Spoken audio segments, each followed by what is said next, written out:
देखिए हमारे यहाँ पितृ कर्म की विशेषता बहुत अधिक है।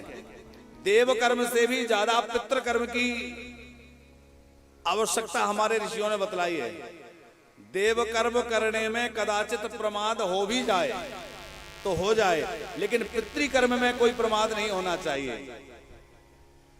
पितरों का जो श्राद्ध है, तर्पण है, जो भी उनके लिए किए जाने वाले कार्य हैं, उनमें कोई कमी नहीं होना चाहिए। क्यों? क्योंकि देवताओं की पूजा तो हम नहीं करेंगे तो दूसरे लोग तो कर रहे हैं। तो इतना बड़ा संसार पूज रहा है, हम थोड़ी कम भी करेंगे तो भी काम चलेगा। लेकिन हमारे पितरों की पूजा हम नहीं करेंगे तो और कौन करेगा? भाई वो तो हम ही से आशा लगाए हैं, हमारे पितरों के लिए कोई दूसरा तो नहीं करेगा।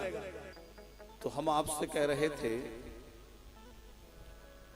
कि देवताओं की पूजा में कदाचित कोई कमी रह भी जाए तो देवताओं की पूजा आज नहीं तो कल भी की जा सकती है, अथवा कोई और भी कर रहा है तो देव कर्म से भी पहले पितृकर्म कहा गया है।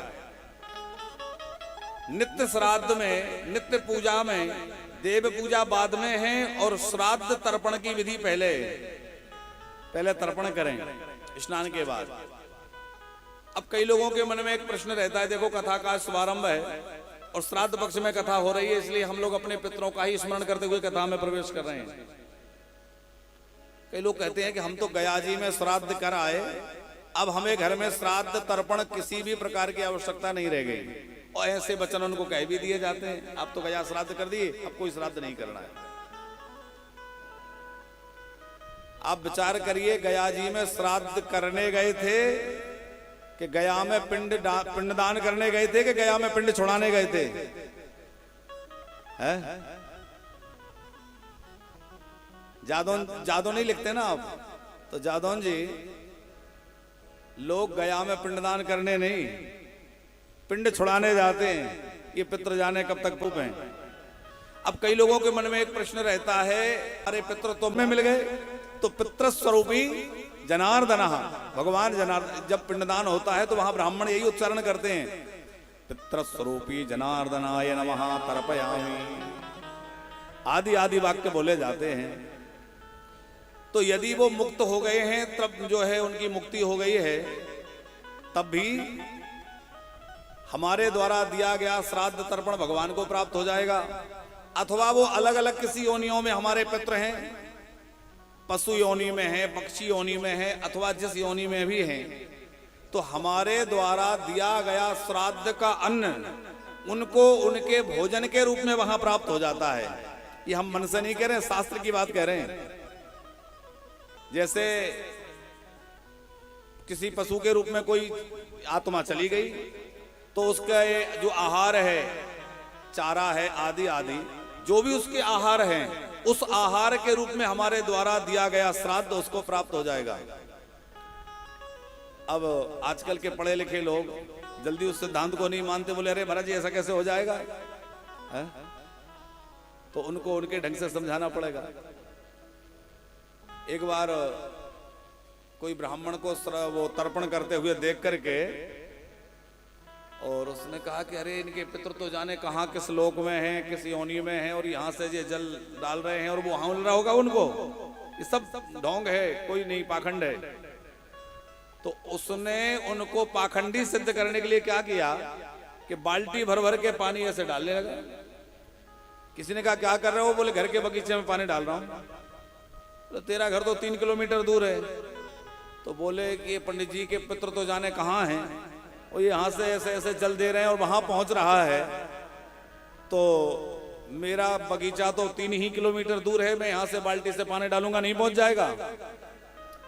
अब तर्क तो उसने ठीक दिया था, लेकिन वहां उन ब्राह्मण ने कहा कि भैया ये बता, तुम्हें यदि अपने घर पे यहाँ से बात करनी हो तो तुम जोर से आवाज लगाओगे वहां तक पहुंच जाएगी? कितना भी जोर से चिल्लाओगे पहुंच जाएगी? बोले नहीं, वहां तक आवाज नहीं पहुंच सकती। कोई विधि तो होगी।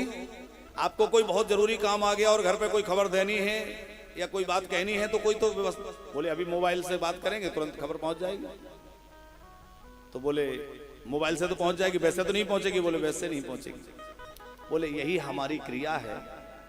जैसे कितना भी जोर से चीखने पर भी एक निश्चित दूरी से ज्यादा आवाज नहीं जा सकती, लेकिन किसी यंत्र की सहायता से हजारों हजार कोस दूर भी आवाज जा सकती है। उसी प्रकार ऐसे जल उलीचने से तो बगीचे में नहीं जाएगा, लेकिन मंत्र की सहायता से विधि के साथ जल देने से हजारों कोस दूर भी वहां पहुंच जाएगा जहां हमारे पितृ हैं। वो एक मंत्र की सहायता से, जैसे एक यंत्र की सहायता से यहाँ बैठा हुआ व्यक्ति अमेरिका में, लंदन में, दुनिया में बात कर लेता है कि नहीं, एक यंत्र की सहायता से। कोई तार नहीं दिख रहा है, कोई कुछ नहीं दिख रहा, पर यंत्र फिट है।